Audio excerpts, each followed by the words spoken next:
Cocktail. Trump is a businessman, you say. He's going to make things happen.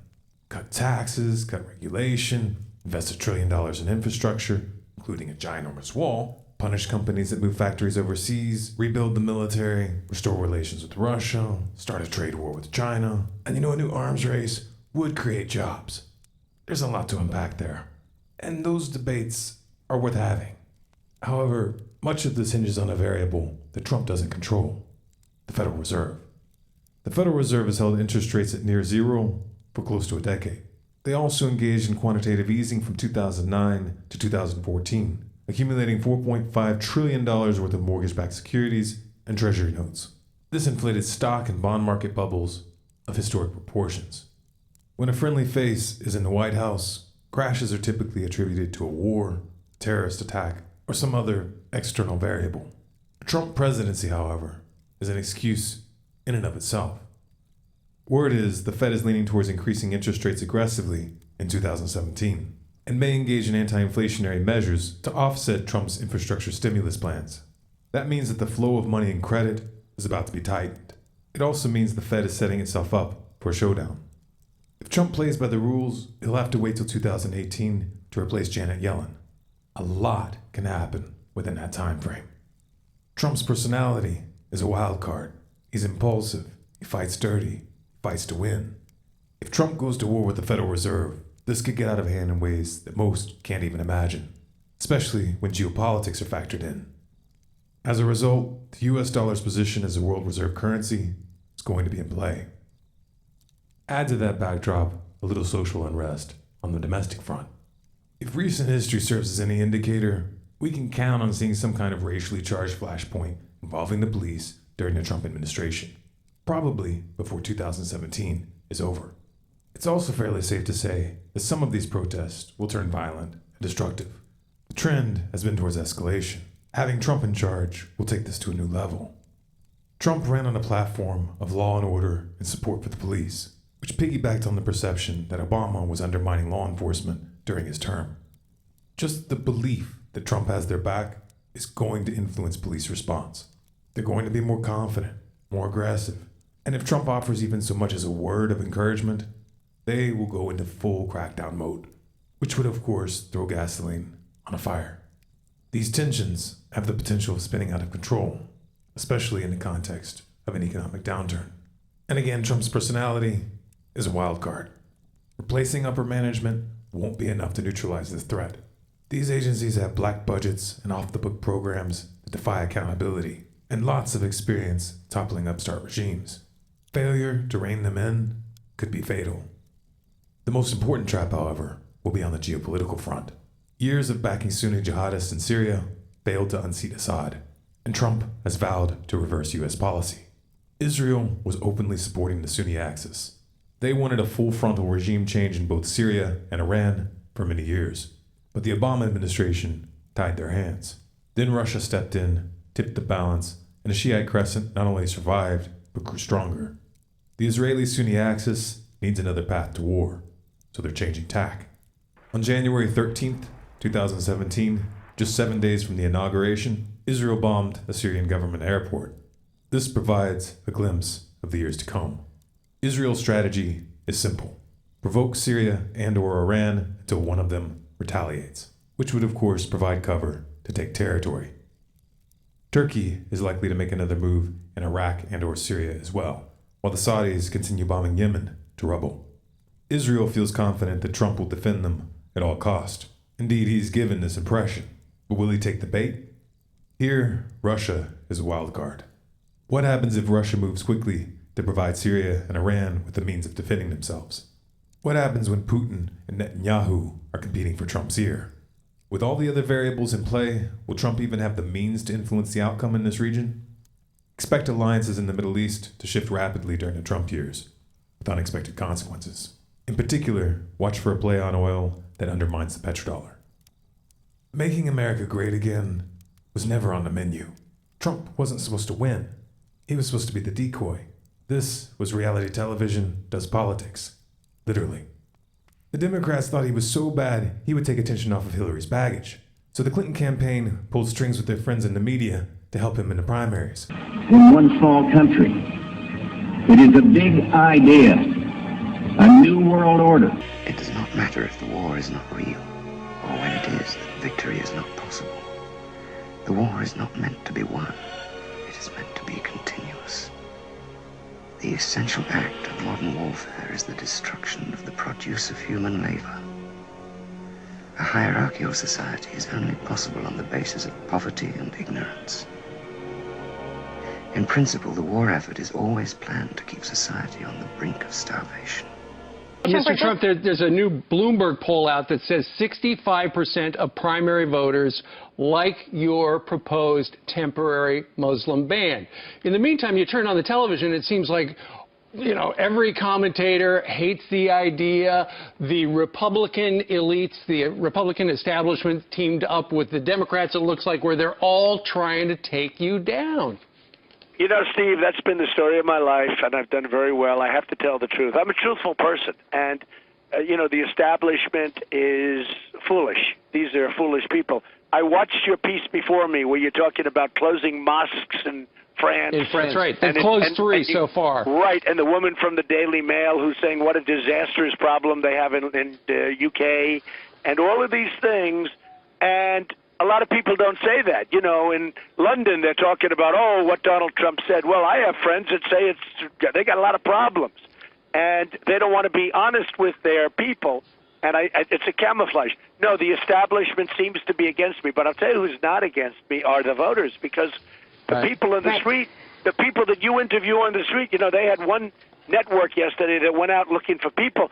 And they wanted to find people. They couldn't find anybody against me. All the people were saying good things. We've got some people on the street we're going to talk to in just a minute after this interview, and we're going to find out how they feel about that's your very comments. good. I like that. Mr. Trump, I'm just hearing now that you have canceled, and tell us if this is true or not, you've canceled your visit, which was scheduled a couple weeks ago with Prime Minister Benjamin Netanyahu. He did reject your recent comments about Muslims. Is that why you are no longer planning to visit? Well, you know, he was very much, in fact, I did a campaign ad for him. My name is Donald Trump, and I'm a big fan of Israel. And frankly, a strong prime minister is a strong Israel. And you truly have a great prime minister. In Benjamin Netanyahu, there's nobody like him. He's a winner. He's highly respected. He's highly thought of by all. And people really do have great, great respect for what's happened in Israel. So vote for Benjamin. Terrific guy, terrific leader, great for Israel. And I saw people, and I saw them on television, and I read about it on the internet. Donald Trump is doubling down with his claim that he saw Muslims in Jersey City celebrating on 9/11. At a campaign event in Columbus last night, he quoted a Washington Post article published a week after 9/11.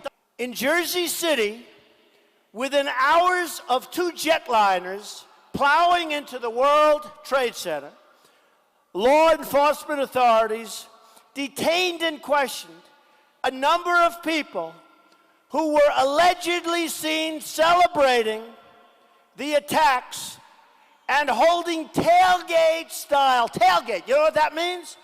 Tailgate. That means football games, Ohio State, thousands of people. Trump says the article proves he's telling the truth. But the reporter who wrote the article says, I certainly do not remember anyone saying that thousands or even hundreds of people were celebrating. That was not the case. Yuval Aviv is a counterterrorism advisor to the U.S. Congress, but was once a spy for Israel's secret service Mossad. He says Urban Moving was a front company for Israeli intelligence, and that some of its workers were spying illegally in the U.S. Israel has engaged in operations that penetrating other terrorist networks. Those types of information you don't share with anybody. The Urban Moving 5 were eventually deported to Israel for visa violations. Channel 4 understands, from sources close to U.S. intelligence, that the condition of their release was that Israel promised not to spy in the U.S. without permission. Then, as now, the Israeli government publicly denies it spies in the U.S. You know, in 1995, I wrote a book called Fighting Terrorism, and I said that if we don't arrest the tide of Islamic militant terrorism, militant Islamic terrorism, then the next thing that will be is not a car bomb in the World Trade Center, but a nuclear bomb. Now, it wasn't a nuclear bomb. It was a 350-ton conventional bomb. But I'm sure you don't doubt, and nobody who listens to us now doubts, that if these maniacal movements and the regimes that support them develop nuclear weapons, they will use them. And then you're talking about not the horrendous casualties. And by the way, it breaks the heart just to listen to the stories that you gave earlier. Now imagine that the horrific toll, as horrific as it is today, would pale in comparison to hundreds of thousands or millions of casualties. What is important to understand is that you have to dismantle the entire terror empire, and especially before its main practitioners, the terror states of Iran and Iraq, acquire nuclear weapons. And this, I think, has been a wake-up call from hell. It is telling us, you have the power now to act, summon the will, because the terrorists have the will to destroy America, to destroy freedom, to destroy all of America's allies and all the democracies, Israel being simply on the front line.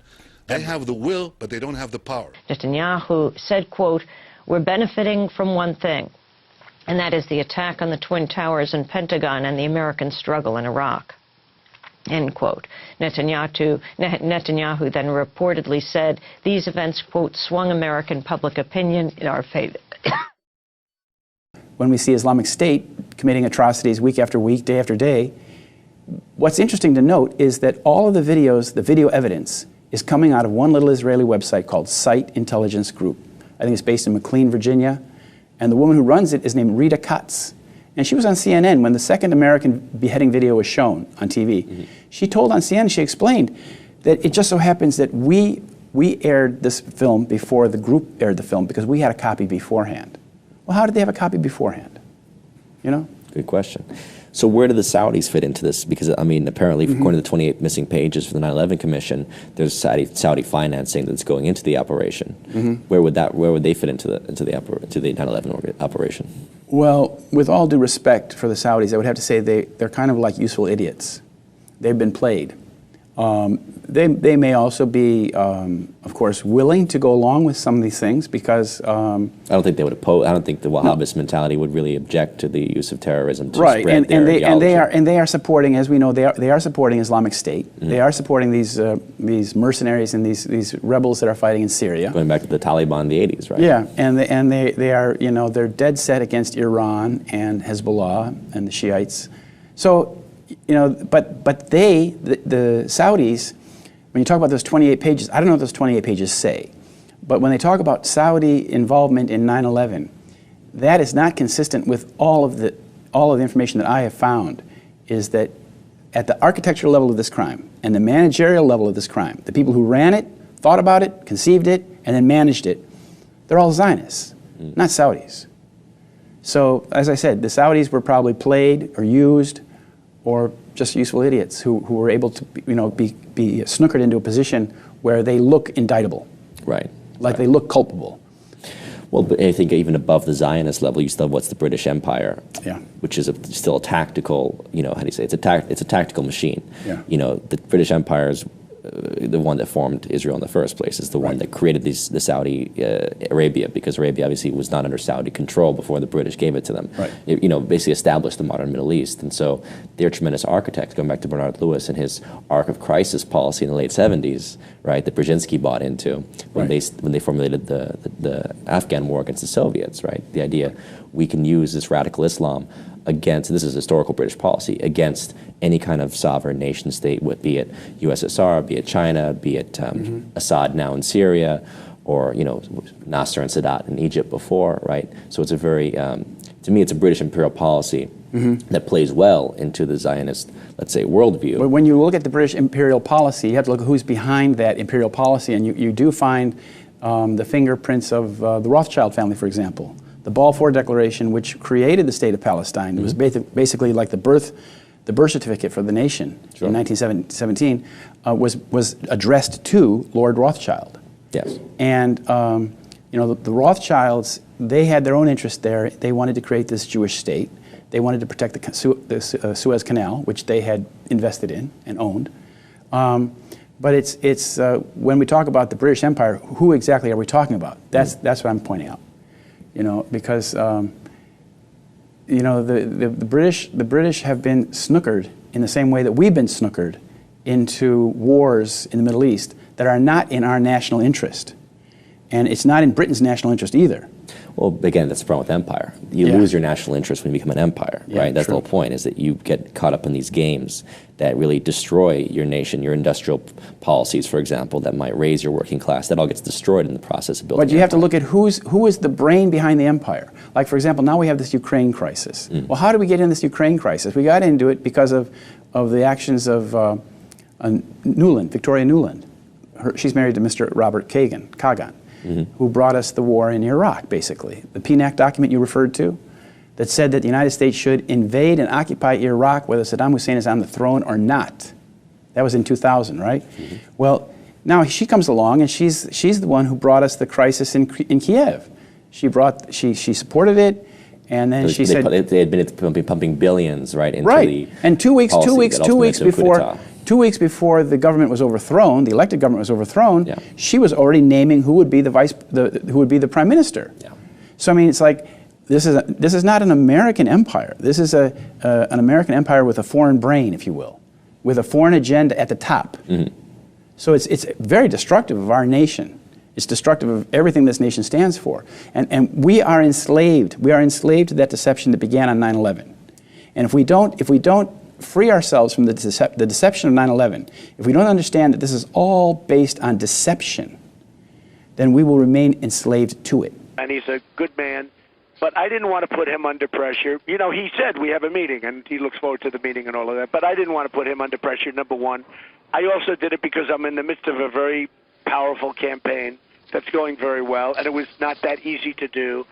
So I would say lots of different reasons. I could have done it.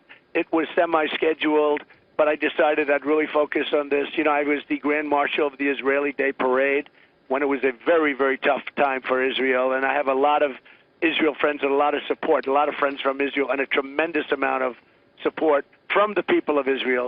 And believe me, I think that the worst thing that's ever happened to Israel happens to be Barack Obama. That I can tell you.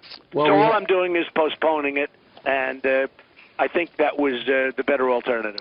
That brought us low economically, morally. We went to war against a guy who had absolutely nothing to do with 9/11. It was a total pretext. It's inexplicable. And there you go to Cheney, there you go to Bush, there you go to the Jewish neocons who wanted to remake the world. Maybe I can say that because I'm Jewish, and to bring about a certain result in the Middle East. I'm not really sure that you can. Okay. I'm not really sure. I'm not really sure that you can. Go ahead. It'd be much worse if a Southern Baptist said that. But no sensible man is ever going to join your army and risk getting killed unless there's a strong reason. And that's fear.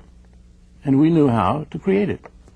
The Bolsheviks are coming, or whichever enemy of the weak it was. The Poles are coming, the Czechs are killing the Sudeten Germans, and they'll try and kill you too.